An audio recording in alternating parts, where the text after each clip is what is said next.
कौन सी दवाई क्या काम करेगी, या कोई हम फर्टिगेशन दे सकते हैं इस वक्त, और कैसे आपकी सेटिंग हुई है, कैसे आप फ्रूट थिनिंग कर सकते हैं।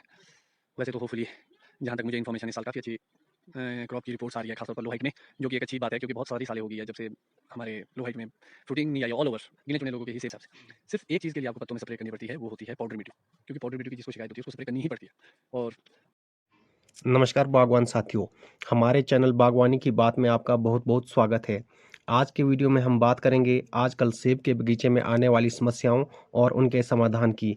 जैसा कि आप सभी जानते हैं कि लो हाइट्स में इस वर्ष काफ़ी सालों बाद अच्छी फ्रूट सेटिंग हुई है, तो अब हमें बस ध्यान रखना है कि इस वक्त कौन-कौन से इंसेक्ट बगीचे में आते हैं और उनके नियंत्रण के लिए हम क्या-क्या कर सकते हैं। यही सब हमें बता रहे हैं हमारे प्रगतिशील बागवान श्रीमान डिंपल पांचटा जी। बहुत ही नॉलेजेबल वीडियो होने वाला है, इसलिए वीडियो को पूरा देखें। आज का जो विषय है वो बहुत ही महत्वपूर्ण है, क्योंकि अब पेटल फॉल की स्टेज आ चुकी है ऑलमोस्ट लो हाइट में, और आपके पियर की जो कि बहुत महत्वपूर्ण पार्ट है हमारा, उसके बारे में क्या स्प्रे करनी है, कौन सी दवाई क्या काम करेगी, या कोई हम फर्टिगेशन दे सकते हैं इस वक्त, और कैसे आपकी सेटिंग हुई है, कैसे आप फ्रूट थिनिंग कर सकते हैं। वैसे तो होपफुली जहाँ तक मुझे इन्फॉर्मेशन इस साल काफ़ी अच्छी क्रॉप की रिपोर्ट्स आ रही है, ख़ासतौर पर लो हाइट में, जो कि एक अच्छी बात है क्योंकि बहुत सारी सालें हो गई है जब से हमारे लो हाइट में फ्रूटिंग नहीं आई है ऑल ओवर। गिने चुने लोगों के ही सेब लग रहे हैं काफ़ी सालों से, और मिडल तक भी काफ़ी अच्छी रिपोर्टें आ रही है इस साल। अब ये देखते हैं कि भाई कितना फ़र्क पड़ता है इस साल क्रॉप पे, और कैसी कैसी रिपोर्ट्स आती है। क्या रिपोर्ट्स आ रही है आपके पास फ्रूटिंग की, क्योंकि ऑलमोस्ट पेटल फॉल पे ही से ही सबसे अच्छी मेहनत शुरू हो जाती है हमारी, क्योंकि सेब तो लग चुके हैं अब लो हाइट्स में, मिडल में अभी वक्त है, क्योंकि क्वायरीज बहुत आती है पिंग के हम पेटल फॉल पे क्या क्या स्प्रे कर सकते हैं। जैसे कि आप सभी को कि अब लो हाइट में मैक्सिमम पेटल फॉल हो चुका है, तो अब कन्फ्यूजन पैदा हो जाता है कि भाई क्या डाले क्या ना डाले, कौन सी चीज़ क्या काम करेगी। तो मैं अपने एक्सपीरियंस शेयर करूँगा, मैं कोई ऐसी बात नहीं करूँगा कि किससे क्या होता है क्या क्या। अपनी अपनी कंपनी से अपने अपने प्रोडक्ट है सबके। तो एक चीज़ का ध्यान रखना, जब पत्ता आना शुरू होता है आपके प्लांट में, तब से लेकर आपके 65 से 70 दिन तक कोई भी फंगस एंटर नहीं करती है आपके लीव्स में। तो इसी बीच आपको कोई भी फंगेसाइड स्प्रे करने की ज़रूरत नहीं है मेरे हिसाब से। सिर्फ एक चीज़ के लिए आपको पत्तों में स्प्रे करनी पड़ती है, वो होती है पाउडर मिट्टी, क्योंकि पाउडर मिट्टी की जिसको शिकायत होती है उसको स्प्रे करनी ही पड़ती है। और एक और दिक्कत आती है कॉर रॉट की, जो फ्रूट का जो बीज होता है जो अंदर से सड़ जाता है, या जिनके फ्रूट की ड्रॉपिंग की शिकायत आती है, इसके लिए दवाई डाली जाती है फंगेसाइड, मगर फंगेसाइड में भी सिस्टेमेटिक। कॉन्टैक्ट फंगेसाइड की अभी कोई ज़रूरत नहीं है। कुछ लोगों को कन्फ्यूजन होगा कि कॉन्टैक्ट और सिस्टेमेटिक क्या होती है।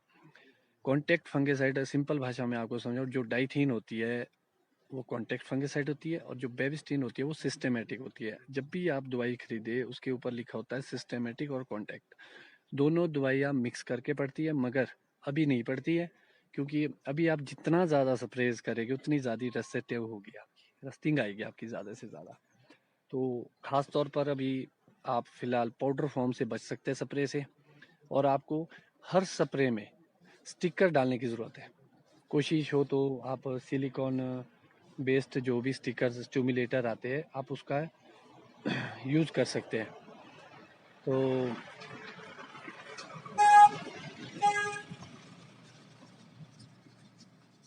तो फिर बात आती है कि अब इस स्टेज पर आप क्या स्प्रे करें। माइक्लोबुटालीन, जो कि हॉर्टिकल्चर वाले बून करके देते हैं, नागार्जुना का इंडेक्स के नाम से आता है, और सुमिटोमो का बुद्धि कुछ ऐसा नाम है, उस नाम से आता है आई थिंक। तो आपको माइक्लोबुटालिन डालना है पेटल फॉल पे, क्योंकि एक सस्ती स्प्रे भी है ये। और इसके साथ साथ क्या महत्वपूर्ण है और करने के लिए, साइज इम्प्रूवमेंट के लिए या कुछ और करने के लिए, तो पेटल फॉल से लेकर आपके वॉलनट स्टेज तक, ध्यान से सुनना, पेटल फॉल से लेकर वॉलनट स्टेज तक आपके फ्रूट के सेल्स की डिवीजन होता है, सेल्स का डिवीजन होता है। और अखरोट के दाने से लेकर आपके आगे टिल हार्वेस्ट तक सेल्स की डेवलपमेंट होती है। ये सेल्स क्या होते हैं, हर फ्रूट में ना, आपने अगर अभी तो नहीं दिखेगा आपको, ग्रीन ग्रीन से स्पॉट होते हैं, हर ह्यूमन बॉडी में भी सेल्स होते हैं। तो वो सेल्स का डिवीज़न बहुत महत्वपूर्ण है। और वो कौन सी चीज़ करती है, मैक्सिमम जिन लोगों ने पीजीआर डाला है, पीजीआर आपके प्रोमेलिन परलान जो भी डाला है आप लोगों ने, उसमें 6 बी होता है। वैसे तो स्पेशल सेल डिवीजन के लिए फॉरेन में 6 बी मैक्सेल आता है एक फाइन एग्रोकेमिकल का, स्पेशली वो डाला जाता है क्योंकि उससे बहुत अच्छा सेल का डिवीजन होता है। तो अब चलो वो फैसिलिटी हमारे पास नहीं है। जिन्होंने प्रोमोलिन परलान डाला उसमें भी 6 बी है, वो भी काफ़ी अच्छा सेल डिवीजन करता है। इसके साथ साथ जो हमारे पास अवेलेबल है हमारे इंडिया में, वो हम क्या क्या डाल सकते हैं, नाइट्रोजन बहुत अच्छा सेल का डिवीजन करता है। सबसे महत्वपूर्ण जो पार्ट होता है या न्यूट्रिशन में, वो होता है कैल्शियम। मैक्सिमम लोगों की धारणा है कि कैल्शियम साइज रोकता है। याद रखना, कैल्शियम साइज नहीं रोकता, बल्कि साइज बढ़ाने में मदद करता है, सेल्स की बॉन्डिंग, सेल्स को जोड़ के रखता है। साथ के साथ सेल डिवीजन में मदद करेगा आपके कैल्शियम। और जिसके खास तौर पर ड्रॉपिंग की शिकायत आती है, सनबर्न की शिकायत आती है, उसके लिए भी कैल्शियम बहुत ही ज़रूरी है। तो मगर एक महत्वपूर्ण बात इसमें समझने वाली है कि कैल्शियम वर्किंग कैसे करता है। कैल्शियम आपके बोरोन के साथ वर्क करता है। ऐसा नहीं कि सिंगल नहीं करता है, सिंगल करता है, मगर सिंगल वो बड़े स्लोली काम करता है। जब उसके साथ बोरोन डाला जाएगा तो वो बहुत ही अच्छा काम करेगा। ट्रेड क्रॉप का एक कैलीटेक करके आता है एक प्रोडक्ट, ट्रेड क्रॉप कंपनी का, उसमें एक अच्छे कॉम्बिनेशन में दिया गया हर चीज़। और कॉम्पो का कैल्प प्रीमियम, और एक और प्रोडक्ट है उनका कैल मैक्स, कुछ ऐसा है, उसमें भी कैल्शियम, बोरोन और मैग्नीशियम है, वो भी बहुत अच्छा प्रोडक्ट है। चलो वो कैटेगरी में मैं नहीं बांटूंगा, कौन सा आपके पास जो अवेलेबली जल्दी और इजीली मिले वो ज़रूर डालना। और जब भी कैल्शियम डालना विद बोरोन डालना, क्योंकि अभी से कैल्शियम की स्प्रे शुरू करनी है। फिर एक बात आएगी कि किस डोज में, अगर तो आप सिंगल डाल रहे हैं कोई भी कैल्शियम, तो आपको 30 या 40 ग्राम से शुरू करना है। और हर स्प्रे में कैल्शियम कोई डालना है आपने, और कोशिश हो उसके साथ बोरॉन डाले। अगर कोई ऐसा प्रोडक्ट आपको मिलता है जिसमें दोनों चीज़ें हो, कैल्शियम प्लस बोरॉन, तो वो ज़्यादा अच्छा है। ऑलरेडी बनी बनाई प्रोडक्ट ठीक रहते हैं, क्योंकि मिक्सिंग में, रेशो में हम गड़बड़ कर देते हैं। और एक चीज़ का महत्वपूर्ण बात है, जो आप स्प्रे करते हैं उसमें ड्रम में पानी का रेशो, मैक्सिमम हमारे ड्रम 220, 30, 40 लीटर तक होते हैं कई ड्रम्स। तो हमने तो पहले तो ये आइडेंटिफाई करना है कि जो आप पानी मिला रहे हैं उसका वॉल्यूम सिर्फ 200 लीटर हो। एक मार्क करके नाप निशान लगा दो, हमेशा पानी कभी ज़्यादा नहीं डालना, और जो रिकमेंडेड डोज कंपनी की होगी वही डालना है, और उसको घटाना और बढ़ाना बिल्कुल भी नहीं है। फिर एक क्वायरी कल से आई थी कि स्टिकर कितना पड़ता है। जो सिलिकॉन बेस्ड स्प्रेडर होता है वो 40 से 50 ml पर 200 लीटर पानी में डाला जाता है। उसके साथ साथ आपको मैं एक और महत्वपूर्ण जानकारी दूंगा पियर के रिगार्डिंग। जो पियर है आपके, वो ऑलमोस्ट पेटल फॉल होके पीनट साइज तक पहुंच चुकी है ऑलमोस्ट सभी के।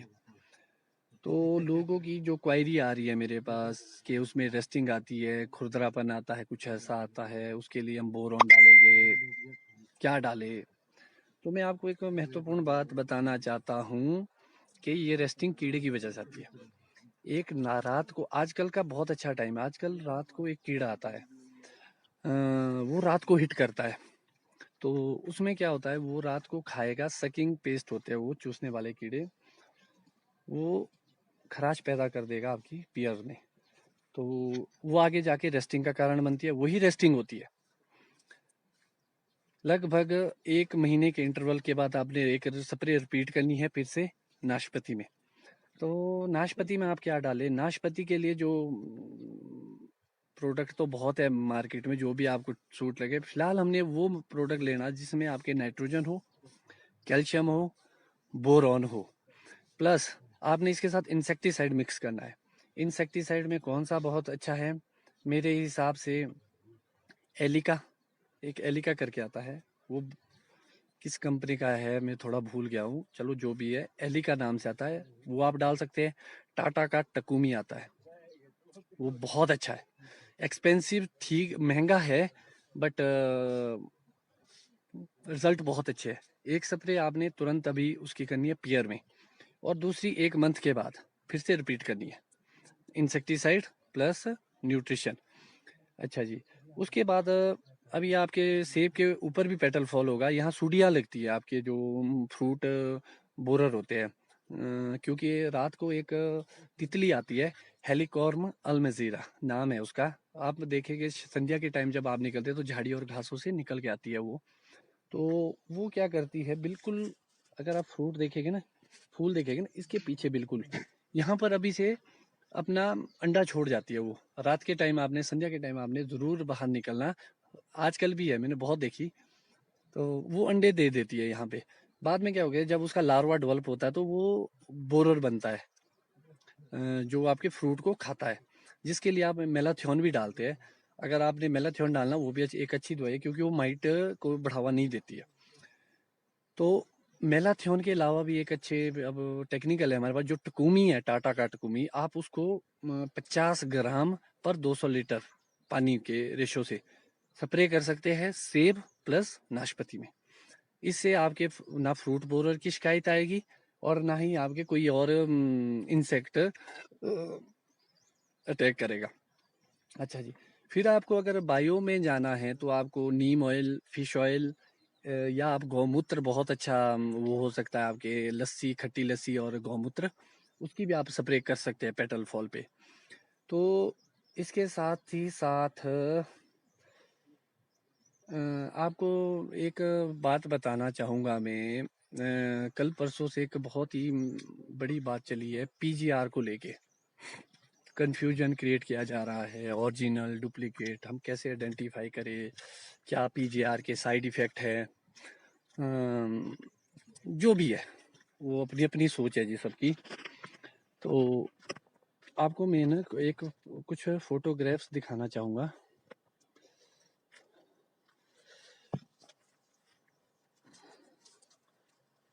आप इन फ्रूट्स को देखिए, ये पीजीआर ट्रीटेड है, पीजीआर मतलब प्लांट ग्रोथ रेगुलेटर, इसमें परलान की स्प्रे हुई है।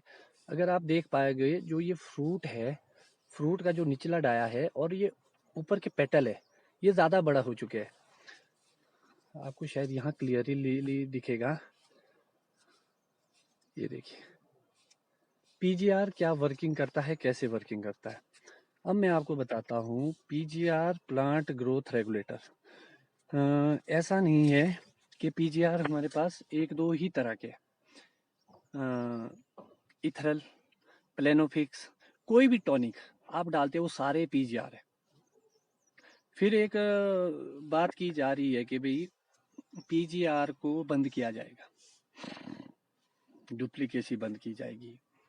मैं आप लोगों की जानकारी के लिए बताना चाहूँगा, हमारे भारत देश में आज तक एक भी इंसान ऐसा बोलो या एक भी चीज़ ऐसी बोलो जो डुप्लीकेसी को बंद कर पाए। इवन हमारे खाने को लेके, ये तो चलो फ्रूटिंग है, जो हम दाल चावल भी खाते हैं, आपने देखा होगा कई बार बोलते कि चाइना का चावल आ गया, प्लास्टिक का चावल आ गया, या कुछ कुछ भी। आप नाइकी के शूज़ सारे ब्रांड पहनते हैं, मैक्सिमम लोगों ने जूते देखे, आप मॉल पर से लेते हैं, जब आप लोअर बाजार में जाएंगे तो वहाँ नाइकी के डुप्लीकेट जूते भी होंगे। क्या वो बिकते नहीं है? बिकते हैं, क्योंकि उसको आप आइडेंटिफाई नहीं कर सकते कि ओरिजिनल क्या है और डुप्लीकेट क्या है। वो हमने देखना है कि ओरिजिनल कहाँ से ले, उसके अंतर को पहचानना है और उसके बेनिफिट्स क्या है और उसके क्या नुकसान है। एक मिथ्या फैलाई जा रही है पीजीआर को लेके, सिर्फ वो लोग फैला रहे हैं जिनकी पहुंच में नहीं, जिन्होंने पीजीआर कभी यूज नहीं किया, जिन्होंने कभी दिखा नहीं। ये सच्चाई है, कड़वी है, कुछ लोगों को बहुत बुरा लगेगा। उन्होंने पीजीआर देखा ही नहीं, उनको पीजीआर की नॉलेज ही नहीं है, किसी भी पीजीआर की, जो पीजीआर के बारे में बातें करते। ऐसा नहीं है कि डालो, जो अफोर्ड कर सकता है, जो ले सकता है वो लो, कंपल्सरी नहीं है डालना। मगर एक चीज याद रखना, जो फॉरेन या जो जब हम विदेश के सेब की बात करते हैं, उसमें और हमारे में क्या फर्क है? क्यों उनकी क्वालिटी अच्छी है? क्योंकि वो पीजीआर यूज करते हैं। अगर ये पीजीआर इतने ही खतरनाक होते तो शायद हेल्थ कॉन्शियस हम ज्यादा है कि वो लोग हैं, वो लोग यूज ही नहीं करते उसका, वो छोड़ देते, बैंड होते वो। और फिर एक और बात उठ रही है कि भाई फ्रूटिंग को लेके, मार्केटिंग को लेके, मेरी नज़र में जी मार्केटिंग क्या होती है? कुछ लोग बोलेंगे कि ज़्यादा सेब लग गए। मैं आपको ज़्यादा और कम का फ़र्क हाँ, याद रखना, ज़्यादा सेब में हमेशा बेनिफिट होता है। क्यों होता है? क्योंकि हमारे देश की डिमांड, याद रखना, हमारे देश की डिमांड बहुत ऊपर है सेब की। लगभग जो मैंने सुना है कि 35 करोड़ तक के बॉक्स की डिमांड है हमारे देश में, खपत है। और हम अभी प्रोड्यूस, हिमाचल वाले तो, हम तो 1-1.5 करोड़, 2 करोड़ ज़्यादा से ज़्यादा प्रोड्यूस करें 2010 को छोड़ के। कश्मीर और किन्नौर बाकी जगह को जोड़ के मेरे हिसाब से अभी हमारी 15 करोड़ भी नहीं होनी। अभी भी हमारे पास कम से कम 20 से 25 करोड़ की कैपेसिटी है। तो अगर इस साल हर जगह फ्रूटिंग अच्छी आती है, सेब अच्छे आते हैं, तो उसमें दिक्कत क्या है? भैया मार्केटिंग, आप अगर ध्यान से देखें कि बहुत सारे साल हो गए जब से लोगों के सेब नहीं लगे, ऑलमोस्ट 2010 के बाद नहीं लगे, गिने चुने लोगों के या पर्टिकुलर पोर्शन में लगे। आपने सुना होगा कि फलाने वैली में है मगर बाकी खाली है। इस वक्त लोगों की आर्थिक स्थिति बहुत डाउन है, बहुत कम सेब हो रहा है। लोग ये नहीं समझ पा रहे, लोगों को सेब चाहिए, हमने कहाँ लेना साइज। साइज वगैरह के बारे में सोचे कि उसके बारे में भी मैं आपसे बात करूंगा कि साइज कैसे बढ़ाना, क्या। अरे सेब लगे तो इस साल खुशी की बात है कि मिडल तक लगभग अच्छी रिपोर्ट आ गई है, करसोग, चौपाल, रोडू, जुब्बल, कोटखाई, हर एरिया से। ये बहुत खुशी की बात है, बहुत ज़्यादा खुशी। मैं तो बहुत खुश हूँ दिल से, क्योंकि जी परिवार सबने पालने हैं और सबने अपनी ज़रूरतें पूरी करनी है जिसके लिए हम जी रहे हैं। फिर एक बात आती है कि अगर प्रोडक्शन ज़्यादा होगी क्या होगा, क्वालिटी कैसे, तो अब आपको क्वालिटी पे ध्यान देना पड़ेगा। मेरे हिसाब से आप लोग ज़रूर इस साल फ्रूट थिनिंग करें, क्योंकि अगर इस साल आप क्रॉप लेगे, साइज नहीं आएगा और अगली साल भी ऑफ जाएगा। आप फ्रूट की थिनिंग कीजिए, चाहे आप केमिकल कीजिए। वैसे 50 से लेकर 100 ml प्लेनोफिक्स 200 लीटर पानी में डाइल्यूट किया जाता है और स्प्रे की जाती है, जिससे एक अच्छी थिनिंग होती है। फिर एक और भी प्रोडक्ट आता है आपके फ्रूट थिनिंग के लिए, पर्लका वाले निकालते हैं उसको, सीटोफिक्स। सीटोफिक्स की स्प्रे भी की जाती है पीनट साइज पे, जिससे एक अच्छी थिनिंग होती है। उसके अलावा जो महत्वपूर्ण है वो होती है मैनुअल थिनिंग। आप अपनी लेबर को या खुद कैंची लेके फ्रूट की थिनिंग करें।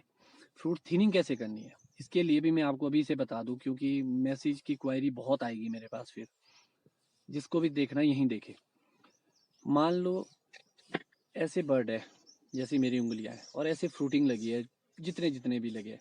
मान लो ये वाला बीमा है, इसमें आपने एक दाना रखना है, ये वाला, जो ये वाला है इसको पूरा रिमूव करना है। कभी भी एक एक दाना सब बीमों में नहीं रखना। इसमें एक रखना है, इसको पूरा रिमूव करना है। इसको भी आप रिमूव कर सकते हैं अगर आपके ज्यादा क्रॉप है, हैवी क्रॉप है। जिस बीमे को आप काटेंगे वो पूरा काटना है, चाहे उसमें 2 दाने टिके, चाहे 3 है, चाहे 4 है, चाहे 5 है, चाहे 6, सारे इस पर काट देने। क्योंकि अगर आपने एक भी फ्रूट रखा जिस बीमे में, वो अगली साल फूल नहीं देगा। अगर फूल देगा तो बहुत वीक देगा। इसलिए जो भी बीमा कट करना है, प्लकिंग करनी है, वो मैं आपको थोड़ा ट्रायल बेस पे दिखा देता हूँ। अगर आप इस बीमे को देखेंगे, इसमें कितने, 1 2 3 4 5 6 फ्रूट है। तो आप इसको जरूरी नहीं कैंची से, आप अपने हाथों का यूज भी कर सकते हैं और इसको तोड़ दो। और इसमें याद रख देखना, जो सेंटर में सेब होता है, सेंटर वाला, आप इसकी साइडें देखेंगे, ये बाकी अरे पर है, इसको किंग ब्लूम है। ये सबसे हेल्दी फ्रूट होता है बीमे का। जब भी आप फ्रूट थिनिंग करते हुए कोई दाना रखेगा, वो किंग ब्लूम कोशिश करना। ये पॉसिबल हर जगह नहीं है, मगर कोशिश करना कि सेंटर का जो फूल है, सेंटर का जो दाना है, उसी को रखे और अरे परे वाले तोड़ दे। और इसी के साथ अगर आप देख पाएंगे, यहाँ इसी के साथ एक ऊपर वाला स्पर है। जब ये तोड़ेंगे हम, और नीचे से मत तोड़ना, ये जो डंडी है ये ऐसे करके बिल्कुल नहीं तोड़ना कि आप इसको नीचे से यूं करके तोड़ देंगे। इससे क्या होगा, नीचे यहाँ पे घाव पैदा होगा, और यहाँ यहाँ पर देखो घाव पैदा हो गया, और यहाँ पर बीमारी लगती है, वुलिया फिट घुस जाएगा। जब भी आपने काटने और तोड़ने हैं, तो सिर्फ इसकी ऊपर वाली जो ये फ्रूट है, बस इसके नीचे से ऐसे करके तोड़ देने, और जो तोड़ना है वो सारा तोड़ना है, या कट करना है कैंची से, या मैनुअली आप हाथ से भी कर सकते हैं काम। वैसे ये हाथ का काम ज्यादा अच्छा है। आप इसको ऐसे करके, ये वाला तोड़ के, ये वाला तोड़ के, आप ये सेंटर का रख सकते हैं यहाँ पे एक फ्रूट।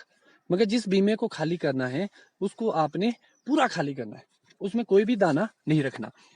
एक चीज है जो फॉरेन में की जाती है, जो मैंने सुनी है अच्छे अच्छे लोगों से। लक्ष्मण दुल्टा जी, बहुत ही बड़ा नाम है हमारे जुब्बल का, रोडू का एरिया का। तो उनसे जो भी छोटी मोटी बातें सीखी, उनके हिसाब से अंग्रेज लोग 6 इंच पे फ्रूट टू फ्रूट एक एक दाना जब आप रखेंगे, 6 इंच पे लार्ज बनता है, 5 इंच पे मीडियम बनता है, 4 इंच पे स्मॉल बनता है, 3 इंच पे एक्स्ट्रा स्मॉल। उनके हिसाब से हो सकता है कि फॉरन के हिसाब से, क्योंकि वो रूट स्टॉक पे है मैक्सिमम, हम सीडलिंग पे है, ये ऐसे रिजल्ट्स ना आए। मगर एटलीस्ट हमने 4 से 6 इंच का गैप तो रखना है एक फ्रूट में, फ्रूट टू फ्रूट। फिर कई लोगों की ये चीजें आएगी कि इससे होता क्या है, कैसे बाद में झड़ते हैं, ड्रॉपिंग होती है, जून ड्रॉप होता है। याद रखना, जो जून ड्रॉप होता है वो फॉल्स पॉलिनेशन होता है, जो खुद ही मतलब अभी ग्रो जान की वजह से या खादों की वजह से चिपक जाता है, बाद में वो ड्रॉप होता है, वो तो झड़ना ही है। सबसे बड़ा थिनिंग का रोल क्यों अहम हो जाता है जी, मैं आपको यहाँ समझाता हूँ। ये आपके 4-5 फ्रूट है, ये वाले, अभी ये 4 फ्रूट है जी एक बीमे में, चारों चल पड़े जी। जब तक ये, मान लो ये जून में ड्रॉप हो गए, अभी ड्रॉपिंग फिलहाल ये लग रहा है, ये लग रहा है, और ये लग रहा है। जब तक ये जिंदा रहेंगे, तब तक ये क्या करेंगे, ये खाना खाएंगे, खाना तो खाएगी जी। अच्छा जी, मान लो हम इसको तोड़ देते हैं, 3 को, ये 3 हमने तोड़ दिए और एक रख दिया ये वाला। अब क्या होगा जी, ये जो 3 दाने इस दाने का भोजन को खा रहे थे, अब ये एनर्जी कहाँ मिलेगी, अब ये डाइट कहाँ जाएगी, सिंगल फ्रूट में जाएगी, ऑटोमेटिकली वो बढ़िया बनेगा।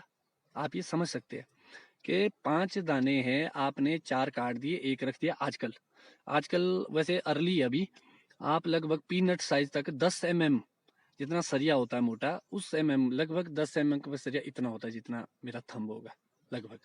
तो इस थंब के साइज से नीचे नीचे आपने फ्रूट की थिनिंग करनी है, मेन हाथ से चाहे कैंची से काट के। तो जो 5 दानों की एनर्जी है वो हमने एक में देनी है, और कोशिश करनी है कि किंग ब्लूम को रखा जाए, क्योंकि वो सबसे ज्यादा क्वालिटी फ्रूट। आपने देखा होगा कि किंग ब्लूम पे स्प्रे की जाती है, किंग ब्लूम की फॉरनर करते हैं, क्योंकि किंग ब्लूम सबसे हेल्दी फ्रूट होता है, और फूल होता है, और सेंटर का जो आता है वो किंग ब्लूम होता है, और सबसे अच्छा क्वालिटी फ्रूट उसमें आता है। और ये तो होगी थिनिंग से रिलेटेड बातें। अब और महत्वपूर्ण है कि आप नाशपाती और सेब को अलग अलग कैटेगरी में बांट सकते हैं। नाशपाती अलग और सेब अलग, अलग से मेहनत कीजिए। नाशपाती में रस्टिंग कीड़ों की वजह से सबसे ज़्यादा आती है, क्योंकि इंसेक्टिसाइड ही करनी पड़ती है उसमें ज़्यादातर। नाइट्रोजन आप दे सकते हैं, कैल्शियम और बोरॉन। कई जितने भी आज तक फॉरेनर ने, अंग्रेजों ने यहाँ विजिट किया, हम उनसे क्वेश्चनिंग करते हैं कि आप लोग कैल्शियम का क्या रोल है। वो लोग 20-20 स्प्रे करते हैं कैल्शियम की, और हम लोग 2 भी नहीं करते। मैं खुद 8 से 10 स्प्रे कर रहा हूँ कैल्शियम की, मगर विद बोरॉन डालना है। जो भी बतेरे आते हैं मार्केट में, कॉम्बिनेशन में आते हैं, या अलग अलग डालो, आप जैसे मर्जी डालो, मगर कैल्शियम के साथ बोरॉन जरूर डालना, और एक अच्छे तरीके से डालना। पेटल फॉल में आप स्कोर भी डाल सकते हैं, आपके थायोमैक्साम, आपके रोको, वो भी डाल सकते हैं। कॉन्टाफ भी आप डाल सकते हैं, क्योंकि मैक्सिमम जो सिस्टेमेटिक डालनी है और जो पाउडरी मिल्ड्यू के लिए काम करे। सिर्फ एक ही बीमारी अभी होती है पाउडरी मिल्ड्यू, उसको कंट्रोल करने के लिए ये डाला जाता है। अभी कोई भी पत्तों की बीमारी नहीं आती है। और एक महत्वपूर्ण बात है कि पेटल फॉल में मैग्नीशियम, जिंक का क्या अहम रोल है। मैग्नीशियम क्लोरोफिल बहुत अच्छा बनाता है। जो ये आपने देखे होंगे टॉनिक होते हैं, कोई भी ABCD, तो उसमें मैग्नीशियम भी होता है, नाइट्रोजन भी होता है, जिंक भी होता है, क्योंकि जिंक और मैग्नीशियम दोनों आपके क्लोरोफिल बनाते हैं। क्लोरोफिल क्या होता है, अब हो सकता है आपको, बहुत सारे लोगों को, मैक्सिमम को पता होता है जी, मैं समझाने की नहीं करूँगा ज़्यादा। ये आपकी लीफ है, आपको अगर दिख रहा होगा ना, ये हल्का सा पीला है पत्ता भी, क्योंकि स्टार्टिंग स्टेज में आता है जी, पीलापन आता है इनमें हल्का सा ना, ये ग्रीन नहीं होता, डार्क ग्रीन नहीं होता, ये बिल्कुल हरा। तो जो हरियाल, जितना हरा पत्ता होगा वो भोजन होता है जी, खाना होता है इसका, पत्तों का और पेड़ का। हमने क्लोरोफिल बनाना है, तो इसको ग्रीन करना है, बिल्कुल ग्रीन। ये थोड़ा अभी लाइट ग्रीन है, अब इसको डार्क ग्रीन करना है। तो जैसे मैग्नीशियम, आप ह्यूमिक एसिड की स्प्रे भी कर सकते हैं। तो ऐसी चीज़ों से इसको बढ़ाया जाता है। और इसी के साथ साथ, इसी के बीच में एक चीज़ कवर करूँगा, माइट। मैक्सिमम लोगों के पास को अभी तक माइट का पता नहीं कि माइट होती क्या है, मैक्सिमम लोगों को। कई लोग भूलिया फिर को माइट बोलते हैं, कोई किसी भी कीड़े को पकड़ के माइट हो गया, उनको देखना नहीं आता। इसके लिए मैं आपको ज़रूर बोलना चाहूँगा, जब आप एक बागवान है, आपके पास टूल्स होने चाहिए प्रॉपर। एक लेंस लीजिए, मेरे हिसाब से 10, 20, 50 रुपए का मिल जाएगा आपको।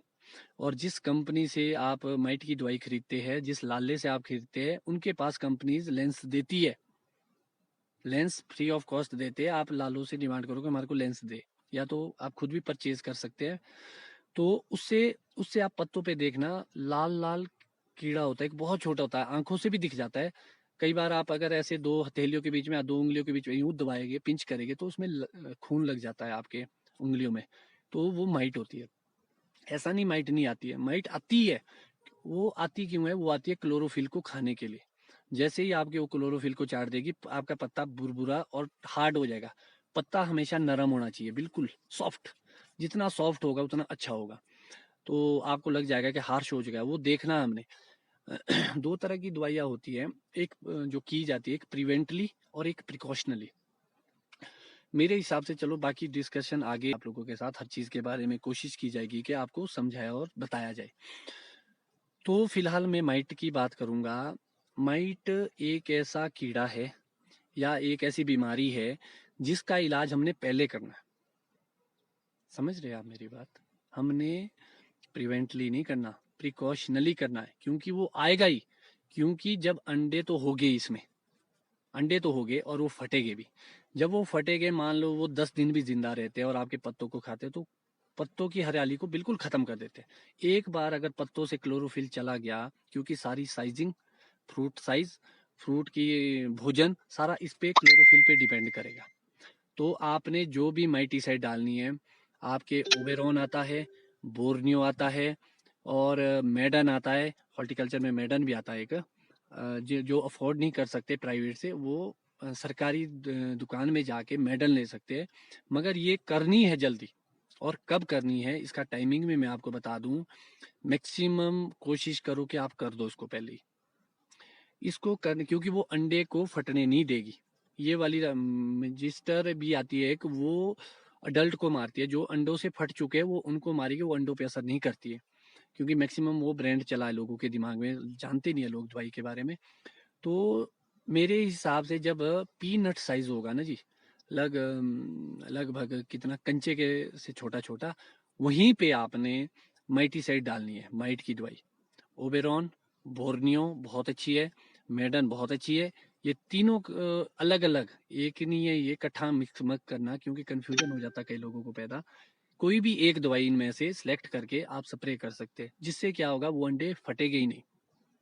और उसके साथ साथ क्लोरोफिल कैसे बनाएंगे, अगर थोड़े बहुत बच गए, क्योंकि प्रॉपर तो हो नहीं सकती स्प्रे, कहीं ना कहीं छूट जाएंगे, तो समर ऑयल का 2 लीटर का डोज माइटीसाइड के लगभग आपने हफ्ते या 10 दिन के बाद फिर से करना है। सिर्फ एक चीज का ध्यान रखना, टेम्परेचर 30 से ऊपर नहीं होना चाहिए समर ऑयल के लिए। समर ऑयल मैक भी अच्छा है, अरबोफाइन बहुत अच्छा समर ऑयल है जी मेरी नज़र में, क्योंकि मैं खुद यूज़ करता हूँ अरबोफाइन, बहुत अच्छा है वो, आप उसको भी यूज़ कर सकते हैं। उसकी दो, एक माइटीसाइड आपने अर्ली कर दी, एक समर ऑयल डालना, तो माइट आपके बगीचे में मैक्सिमम नहीं आएगी। आपने पत्तों की देखभाल करनी है, इसके भोजन का ध्यान रखना है, भोजन है इसका क्लोरोफिल, और ये बिल्कुल नरम होना चाहिए। ये छोटी छोटी टेक्निकल चीज़ें जो आपको सीखनी है, जो मैं आपको समझाना चाह रहा हूँ, और आगे भी बहुत सारी बातें होगी इसके रिगार्डिंग। सिर्फ डुप्लीकेट प्रोडक्टों से बचो, अच्छी दवाई का यूज़ करो, मिलावट से बचो, और लोगों के बहकावे में ना आए, क्योंकि जितने भी प्रोग्रेसिव फार्मर है वो सब लोग पीजीआर भी यूज़ कर रहे हैं, और इसके साथ साथ क्वालिटी इंप्रूवमेंट के लिए सर्च भी कर रहे हैं। हम कोई साइंटिस्ट नहीं है, हम भी सर्च कर रहे हैं, तो मैं आपको आगे दिखाऊंगा, कीड़ों को दिखा के कोशिश करूंगा, कीड़ों को पकड़ के आपको आइडेंटिफाई कराए कि ये वाले कीड़ा है, इसका क्या इलाज है और किससे मरेंगे, क्योंकि हम अगर गलत दवाई डालेंगे तो कॉम्बिनेशन में काम नहीं करेगा। तो आज के लिए फ़िलहाल मेरे हिसाब से इतना ही, मगर जाते जाते मैं आपको एक चीज़ बताऊंगा कि क्रॉप बहुत अच्छी लगी है, सबकी लगी है, मेरी भी लगी है, मगर फ्रूट थिनिंग पे ध्यान दें, क्योंकि अगली साल की क्रॉप डिपेंड करेगी। और आप आजकल जिसकी हैवी क्रॉप है, जो एक खाद का डोज आप अभी डाल सकते हैं मैक्सिमम, अगर आपने डालना है तो आप 12, 11, 18 आती है NPK विद माइक्रोन्यूट्रिएंट्स, उसको आप सॉइल में डाल सकते हैं। जो बड़ा पेड़ है जिसमें आपके 20 से ऊपर पेटी होती है, उसमें 1 किलो, उससे नीचे नीचे घट के 1/4 किलो, आधा किलो, अपने डोज के हिसाब से। छोटे पौधों में आप 100-200 ग्राम जरूर डालें, क्योंकि 2 1 दिन 3 दिन के बाद अभी मॉइस्चर भी है थोड़ा, घुल भी जाएगी। जिसके बाद ड्रिप है वो ड्रिप के थ्रू भी डाल सकता है। खाद जरूर डाले एक बार नीचे। और अखरोट के बाद नाइट्रोजन बगीचों में बिल्कुल ना दे, अखरोट के साइज के बाद, क्योंकि वो फिर कलर की प्रॉब्लम लाएगा। तो आज के लिए मेरे हिसाब से इतना ही। तो बागवान साथियों, आपने देखा कि आजकल कौन-कौन से इंसेक्ट्स हमारे सेब के फलों को हानि पहुंचाते हैं और उनके नियंत्रण के लिए हम क्या-क्या कर सकते हैं। यह सब हमें श्री डिंपल पांचटा जी ने बहुत ही अच्छे से समझाया। आशा है आज की वीडियो से आपको बहुत कुछ अच्छी जानकारी प्राप्त हुई होगी। वीडियो को लाइक करना बिल्कुल ना भूलें और यदि चैनल पर पहली बार आए हैं तो चैनल को सब्सक्राइब करके बेल आइकन का बटन दबाकर ऑल पर प्रेस करें। इससे आने वाली वीडियोज़ की नोटिफिकेशन आपको लगातार मिलती रहेगी। हम समय-समय पर बागवानी से संबंधित वीडियोज़ आपके लिए लेकर आते रहते हैं। तो आपसे मिलेंगे अगले वीडियो में, तब तक के लिए नमस्कार।